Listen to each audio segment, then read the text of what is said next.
அதாவது மக்களே, இப்போ என்னாச்சுன்னு பார்த்தீங்கன்னா, நம்ம வந்து ஒரு நிகழ்ச்சிக்காக வெளியில் போயிருந்தோம்.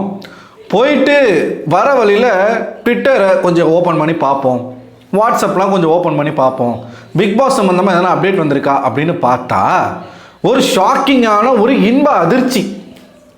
என்ன அப்புறம் இன்ப அதிர்ச்சினா, எனக்கு வந்து அதை கேட்குறதுக்கு சந்தோஷப்படுறதா இல்லை ஷாக்காக வருதா அப்படின்றது தெரியாத அளவுக்கு தான் ஒரு அப்டேட் ஒன்று வந்துச்சு. நான் இப்படி ஒரு விஷயம் நடக்கும்னு கனவுல கூட நினச்சி பார்க்கல.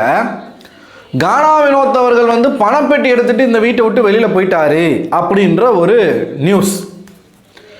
முதல்ல அதை நான் நம்பலை. ஏன்னா ஏற்கனவே நம்ம ஸ்னூப்பி பிரதர் கூட வந்து பேசியிருந்தார், பணப்பெட்டியுடன் வெளியேறிய காணவனை பேசியிருந்தாரு நினைக்கிறேன், பார்த்த மாதிரி இருக்குது. கண்டிப்பாக வாய்ப்பு இல்லை. ஏன்னா கானா வினோத் வந்து பயங்கர ஹெட்வெயிட்டில் இருக்கார், நம்ம தான் ஜெயிக்க போகிறோம், வந்தவனை இனிமேல் வந்து நம்ம இந்த கோர்ட் டாஸ்கில் ஒரு ஒரு ஒரு கேஸ் ஒன்று ஜெயிக்கும் போது ஒரு மாதிரி ஒரு ஆட்டிடியூட் ஒன்று காமிச்சார் இல்லையா, அந்த மாதிரி தான் அவர் இருந்தார் லிட்டரலாக. ஸோ அதனால் பயங்கர கான்ஃபிடென்ட்டாக இருப்பார். வந்ததில் வியானாலாம் சொல்லிட்டாங்க, வியானா பிரவீன் காந்திலாம் சொல்லிட்டாங்க நீங்கள் தான் டாப்பில் இருக்கீங்கன்னு சொல்லிட்டாங்க. சொன்னதுனால வந்து பயங்கரமான ஒரு ஒரு ஒரு போதையில் இருந்தார் அவர். லிட்டரலாக சொல்லப்போனால் ஒரு ஜெயிக்க போகிறோன்ற ஒரு போதையில் இருந்தாப்புல. அது மட்டும் இல்லாமல் எவ்வளவு காசு வந்தாலும் அந்த பணப்பெட்டி நான் எடுக்க மாட்டேன், எனக்கு வந்து வீடு வேணும், எனக்கு வீடு தான் தேவை, எனக்கு 50 லட்சமே பத்தாது அப்படின்னு வந்து சொல்லிட்டு இருந்தாப்புல. இதெல்லாம் வச்சு நம்மளும் சரி ஓகே இருக்காது போல அப்படின்னு பார்த்தா எல்லாரும் வரிசையாக பேச ஆரம்பிச்சிட்டாங்க. ட்விட்டரில் ஸ்பேஸ் போட்டு பேசுகிறாங்க, அமித் அவர்கள் ஸ்டேட்டஸ் போடுறாரு, ரியா அவர்கள் ஸ்டேட்டஸ் போடுறாங்க, எல்லாரும் ஸ்டேட்டஸ் போடுறாங்க. கானா வினோத் இந்த மாதிரி பண்ணிட்டாரு அப்படின்னு சொல்லி. இந்த பார்வதியினுடைய அந்த ஒரு கேங் இருக்கு இல்லையா, அந்த குள்ளநரி கூட்டம், அவங்க ஸ்பேஸை போட்டு பயங்கரமாக செலிப்ரேஷன் பண்ண ஆரம்பிச்சிட்டாங்க. ஏன்னா அவங்களுக்கு கானா வினோத்தை பிடிக்கல. ஏன் பிடிக்கலன்னா, பார்வதிக்கு எதிராக அவர் பேசுனதுனால கானா வினோத்தை வந்து பயங்கரமாக நாங்கள் எக்ஸ்போஸ் பண்ண போகிறோம் அப்படின்னு வந்து ஒரு விஷயத்த பண்ணிகிட்டு இருந்தாங்க. அதுக்கப்புறமா தான் தெரியுது உண்மையாகவே அவர் எடுத்துகிட்டு போயிட்டாரு அப்படின்னு. அஃபிஷியலாக நமக்கு வந்து எப்பயுமே யாரெல்லாம் தகவல் கொடுப்பாங்களோ அந்த மாதிரியான தகவல் வந்து வந்துக்கிட்டு இருக்கு. அஃபிஷியலாகவே அவர் போயிட்டாருங்க, நம்பகத்தன்மையான ஒரு சோர்சஸ் வந்து நமக்கு சொல்கிறாங்க. சரி, எவ்வளோ எடுத்திருக்காரு அப்படின்னு பார்த்தீங்கன்னா 18 லட்சம் ரூபாய் வந்து அவர் எடுத்துகிட்டு இந்த வீட்டை விட்டு வெளியில் போயிருக்காரு அப்படின்ற ஒரு செய்தி. இன்றைக்கி ஆக்சுவலாக 11 லட்சம் வரைக்கும் வந்திருக்கு போல். நான் இப்போ தான் வந்தேன், இனிமேல் தான் பார்க்கணும் எல்லாமே. நாளைக்கு 18 லட்சமாக அது மாறுது. ஸோ அந்த பணத்தை எடுத்துக்கொண்டு கானா வினோத் அவர்கள் வந்து வெளியேறி இருக்காரு அப்படின்ற ஒரு செய்தி. இந்த செய்தி உண்மையா பொய்யா அப்படிங்கிறது வந்து 90 விழுக்காடு இந்த செய்தி உண்மையாக இருக்கும். 10 விழுக்காடு, ஏன்னா கானா வினோத் அவர்களுடைய மனைவி ஒரு ஸ்டோரி போட்டிருக்காங்க, அஃபிஷியலாக எனக்கு எந்த காலம் வரல அதனால் வெயிட் பண்ணுங்க அப்படின்னு சொல்லி போட்டிருக்காங்க. இப்போது இந்த செய்தி பரவ ஆரம்பித்த உடனே மக்களுடைய மனநிலைமை எப்படி இருக்குது அப்படின்னு பார்த்தீங்கன்னா, ஒரு பக்கம் செலிப்ரேஷன், மற்ற ஃபேண்டம் எல்லாமே செலிப்ரேட் பண்ணுறாங்க கானா வினோத் வந்து வெளியே போயிட்டாரு அப்படின்னு சொல்லி. இன்னொரு பக்கம் யார் டைட்டில் வினராக வருவாங்க, ஏஆர்எம் கான்செப்டில் அரோராவை டைட்டில் வினராக இந்த சேனல் கொண்டு வந்துருமா? ஏன்னா அரோரா கிட்ட பிக் பாஸ் வந்து கொஞ்சம் பேசுகிறாரு, சேனல் வந்து பயங்கரமாக அந்த பொண்ணை வந்து காப்பாற்றுது, அதனால் அரோராவை டைட்டில் வினர் ஆக்கிடுவாங்களான்னு ஒரு கேங். இன்னொரு கேங் வினோத் அவர்களுடைய சப்போர்ட்டர்ஸ் எல்லார் மேலேயும் இப்போ வந்து வெறுப்பை காட்டிக்கிட்டு இருக்காங்க. ஒன்றும் இல்லை, நான் ஒரு குழுவில் பயணிக்கிறேன். அந்த குழுவில் வந்து ஒரு நபர் இருக்கார், அவர் வந்து சேனல் சைடில் வந்து நண்பர்கள் வந்து அவருக்கு இருக்காங்க. எப்பயுமே அவர் தான் வந்து அஃபிஷியலான அப்டேட் நமக்கு கொடுப்பார். அவர் கொடுக்குற அப்டேட் வந்து 100% கரெக்டாக இருக்கும், சரிங்களா? அப்படி அந்த நபர் தான் இந்த அப்டேட்டையும் சொன்னாப்புல. முதல்ல நான் வாட்ஸ்அப்பில் பார்த்தோன்னே அந்த அப்டேட்டை தான் நான் பார்க்குறேன். அப்டேட் வந்த உடனே அந்த எல்லா குரூப்லேயும் வந்து எல்லா ஃபேண்டமும் இருப்பாங்க இல்லையா, அந்த குரூப்பில் இருக்கக்கூடிய கானா வினோத் அவர்களுடைய ஃபேண்டம் நான் தான் கேட்குறேன், இது வந்து அஃபிஷியலாக இது கன்ஃபார்மாக அப்படின்னு கேட்குறேன். கேட்ட உடனே வந்து அவங்க வந்து எப்படி அதை கொண்டு போகிறாங்க அப்படின்னு பார்த்தீங்கன்னா, ஆக்சுவலாக அப்டேட் பண்ண நபர் வந்து அவர் யாருடைய சப்போர்ட்டரும் கிடையாது, ஜஸ்ட் அவர் வேலையை வந்து அப்டேட் பண்ணுவாப்புல, என்னென்ன நடக்க போகுதுன்றதை வந்து சொல்லுவாப்புல, அது மட்டும்தான் அவர் வேலை. அது சொன்ன உடனே வந்து அந்த குரூப்பில் பேசிப்பாங்க இல்லையா, பேசிக்கிறாங்க. இந்த மாதிரி ஐயோ கானா வினோத் போயிட்டாரேன்னு ஒரு சைடும், அப்பாடா கானா வினோத் போயிட்டாரா அப்படின்னு இன்னொரு சைடும் பேசிகிட்டு இருக்காங்க. இந்த கானா வினோத்தினுடைய ஃபேன்ஸ் எல்லாரும் எப்படி இதை மாற்றுறாங்க அப்படின்னு பார்த்தீங்கன்னா, இப்போ நான்லாம் போய் கேட்ட உடனே கானா வினோத்தெல்லாம் ஒன்றும் வெளில போகலைங்க, இது வந்து திவ்யா பிஆருங்க வந்து பண்ணுற ஒரு குழப்பம், கானா வினோத் போயிட்டாருன்னு சொல்லி ஃபேக்காக திவ்யா பிஆர் வந்து இந்த மாதிரி ஒரு விஷயத்தை பண்ணுறாங்க அப்படின்னு அந்த நபர் வந்து சொல்கிறாரு. எனக்கு தூக்கி வாரி போட்டுருச்சு. ஐயா என்னையா அது, நான் தான் கன்ஃபார்மானு சொல்லி கேட்குறேன். அந்த குரூப்பில் நெடுங்காலமாக பயணிக்கிற ஒரு நபர் தான் எப்பயுமே எந்த நபர் அப்டேட் கொடுப்பாரோ அந்த நபர் தான் அப்டேட் கொடுக்குறாரு. வந்த அப்டேட்டை வச்சு போயிட்டாரா அப்படின்னு சொல்லி அங்கே வந்து ஒரு பேச்சு போகுது. உடனே இந்த கானா வினோத் ஃபேன்ஸ் வந்து விரக்தியில் என்ன பண்ணுறாங்கன்னா, பத்தியா திவ்யா பிஆர் பத்தியா எப்படி கேவலமாக பண்ணுறாங்க, பத்தியா எப்படி ஃபேக்காக வந்து ஒரு ரூமரை கிளப்புறாங்க, பத்தியா அப்படி இப்படின்னு பேச ஆரம்பிச்சிட்டாங்க. இது வாட்ஸ்அப்லேயும் நடக்குது, ட்விட்டர்லேயும் நடக்குது. இப்போ வேறு மாதிரியான பேச்சுகள் எல்லாமே போய்கிட்டு இருக்கு. நம்ம வந்து பேசுவோம். முதல்ல கானா வினோத் வந்து பணப்பெட்டி எடுத்ததுக்கான காரணம் என்ன அப்படின்னு நம்ம யோசிச்சு பார்த்தோம்னா வறுமை தான். அவருக்கு இருக்கக்கூடிய சூழ்நிலை காரணமாக அவர் மேபி எடுத்திருக்கலாம், ஆனால் அவசரப்பட்டார். அது வந்து ஒரு பக்கம் இருந்தாலும் நான் என்ன கேட்குறேன் அப்படின்னா, இப்போ அரவிந்த் டாக்ஸ் அப்படிங்கிற இந்த ஒரு சேனலில் நம்ம ரிவ்யூ பண்ணிக்கிட்டு இருக்கோம் அப்படின்னா, இப்போ பொதுவாக வந்து ஒரு பார்வை இருக்கும், தமிழ்நாட்டுக்குள்ளே ஒரு பார்வை இருக்கும். என்னென்னா ஜெயிக்கிற கட்சிக்கு ஓட்டு போட்டுறது. இப்போ திமுக இருக்காங்கன்னா இந்த வருஷம் திமுக தான் ஜெயிக்கும் அப்படின்னு மக்களுக்கு தெரிஞ்சால் திமுக ஓட்டு போட்டுறாங்க. இப்படி ஆட்கள் இருக்காங்க. அவன் வந்து என்ன பண்ணியிருக்கான், ஏது பண்ணியிருக்கான், அவன் வந்து நல்லது செஞ்சுருக்கானா இல்லையா, அவனுடைய தேர்தல் அஜெண்டா என்ன மேனிஃபெஸ்டோ என்ன பண்ணியிருக்காங்க, என்னெல்லாம் இதுக்கு முன்னாடி பண்ணாங்க பண்ணலை, வாக்குறுதிகள் எப்படி இருக்குது, இலவசங்கள் கொடுக்குறாங்க, இதெல்லாம் எதுக்கு கொடுக்குறாங்க, இது எதுவுமே நம்ம யோசிக்கிறது கிடையாது. ஓட்டை வந்து வேஸ்ட் பண்ணக்கூடாது, அதனால் ஜெயிக்கிற கட்சிக்கு நம்ம ஓட்டை போட்டுருவோம்னு நினைக்கக்கூடிய மக்கள் இருக்காங்க. அப்படித்தான் இந்த பிக் பாஸ் ஷோலையும் பல பேரும் கானா வினோத் ஜெயிக்க போகிறாரு, அதனால் கானா வினோத்துக்கு நான் சப்போர்ட் பண்ணுறேன். மக்கள் இருந்தால் பரவாயில்ல, ரிவ்யூ பண்ணுறவங்களும் அப்படி தான் இருக்காங்க. சில பேர், எனக்கு தெரிஞ்ச நண்பர்களே பல பேர் அப்படி தான் இருக்காங்க. நான் பர்சனலாக என்னை பொறுத்த வரைக்கும் நான் வந்து எப்படின்னா, ஜெயிக்கிறவனுக்காக தான் பேசணும், ஜெயிக்கிற பக்கத்தில் தான் போய் நிற்கணும் அப்படின்னு ரொம்ப சேஃபாலாம் நம்ம கேம் ஆடக்கூடாது. நம்ம யார், நம்மளுடைய டேலண்ட் என்ன அப்படிங்கிறது ஒரு போட்டி வேணும் இல்லையா. இப்போ ஒருத்தர் வந்து எந்த விதமான போட்டியும் இல்லாமல் ஆளே இல்லாத காட்டுக்குள்ளே கம்பு சுத்தின கதையாக இருக்கக்கூடாது, போட்டி இருக்கணும். ஸோ ஜெயிக்கிற பக்கம் நிற்காம அடுத்து யார் நிற்கிறாங்களோ அவங்கள ஜெயிக்க வைக்கிறதுல நமக்கு வந்து ஒரு எப்படி சொல்கிறது, அது ஒரு கிக்குன்னு வச்சுப்போமே.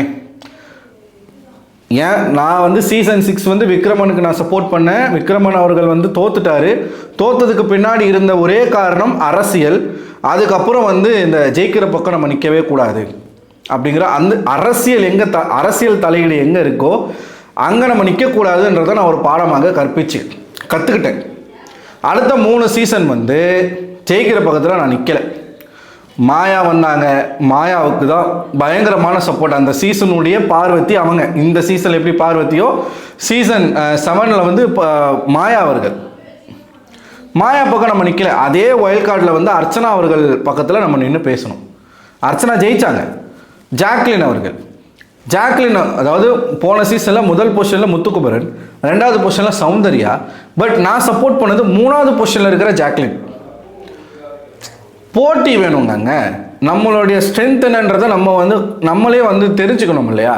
ஸோ இது நமக்கான களம், அங்கே நம்ம வந்து போட்டி போடணும். அப்படி தான் நம்ம வந்து பண்ணுறோம். ஆனால் ஜாக்லின் வந்து ஃபைனலுக்கு போயிருந்தால் மேபி ரிசல்ட் மாறி இருக்கலாம்.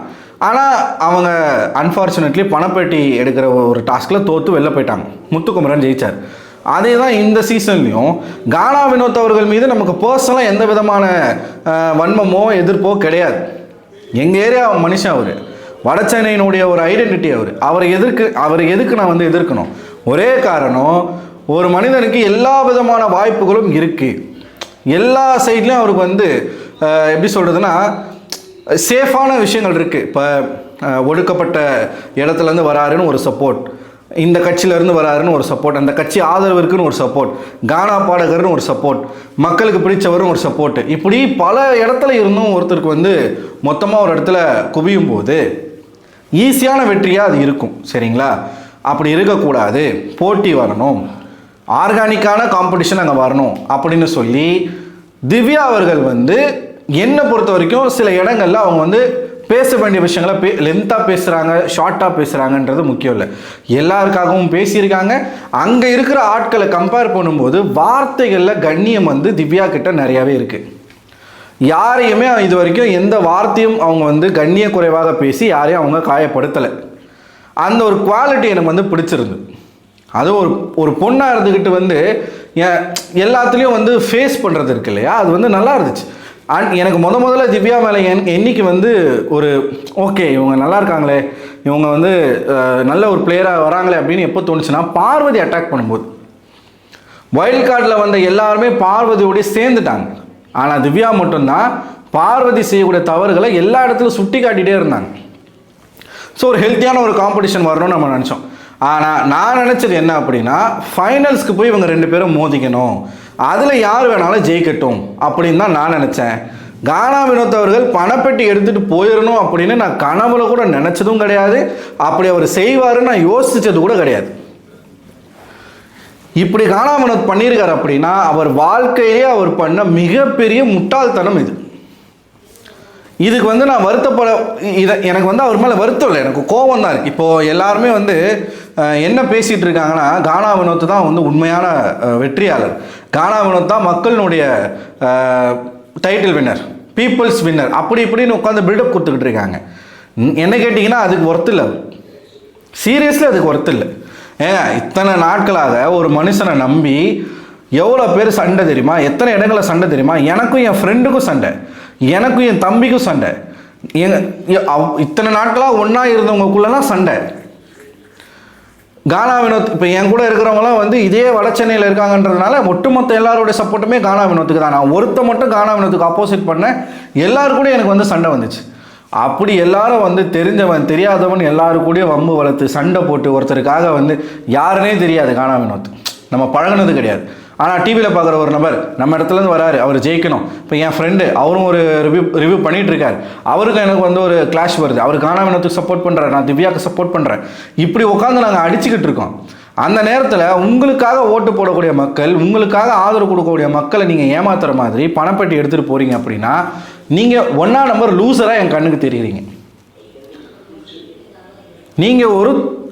நீங்கள் தோத்துட்டீங்க, நீங்கள் வின்னர் கிடையாது. பீப்புள்ஸ் சாம்பியன் நம்ம மன திருப்திக்கு சொல்லிக்கலாம்.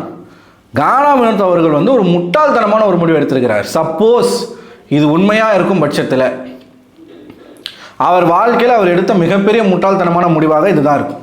கானா வினோத் ஒரு லூசர். ஸோ இப்போ எப்படி இது மாறும் அப்படின்னு பார்த்தீங்கன்னா, கானா வினோத் போட்ட பிச்சை இப்போ யார் ஜெயித்தாலும், அரோரா ஜெயித்தாலும் திவ்யா ஜெயித்தாலும் யாரை ஜெயிக்க வைக்க போகிறாங்கன்னு தெரில. கானா வினோத் போட்ட பிச்சை, கானா வினோத் இது இல்லாததுனால இவங்க ஜெயிச்சிட்டாங்க, அது வந்து ஹெல்த்தியான காம்படிஷனாக இப்போ இருக்காது. இப்போ திவ்யா அவர்கள் ஜெயித்தாலுமே எல்லாரும் என்ன சொல்லுவாங்க ஈஸியாக, கானா வினோத் தான் ஜெயிக்கணும், கானா வினோத் இல்லாததுனால தான் திவ்யா ஜெயிச்சா அப்படின்ட்டு போயிடுவாங்க. அந்த பொண்ணு ஒரு உழைப்பு போட்டிருக்கு, அந்த பொண்ணையும் மக்கள் வந்து ஆதரிக்கிறாங்க, அந்த பொண்ணுக்கும் ஒரு விஷயம் இருக்குன்றதை அக்செப்ட் பண்ணிக்க மாட்டாங்க. இப்போ கானா வினோத் அவரும் தோத்து அடுத்தவனுடைய வெற்றியையும் கொச்சப்படுத்திட்டு போயிட்டாப்புல. இப்படி தானே பேசுவாங்க. ஏங்க கானா வினோத் இருந்திருந்தா திவ்யா ஜெயிச்சிருப்பாங்களா, கானா வினோத் போட்ட பிச்சில் தான் திவ்யா இப்படி பேசுவாங்க, ஆல்ரெடி பேசிகிட்டு இருக்காங்க. அந்த ஒரு காம்படிஷன் நமக்கு வேணாம், அது வந்து நான் விரும்பவே இல்லை. இப்போது ஒரு ரிவ்யூவரால் ஒரு குரூப் ஆஃப் பீப்புளை வந்து மேனிப்புலேட் பண்ண முடியும், அவர் சொல்கிறத கேட்க வைக்க முடியும் அப்படிங்கிறது எவ்வளோ பெரிய ப்ளஸ்ஸு. ஆனால் நம்ம நல்ல விஷயத்த சொல்கிறோமா கெட்ட விஷயத்த சொல்கிறோமான்றது தான் முக்கியம்.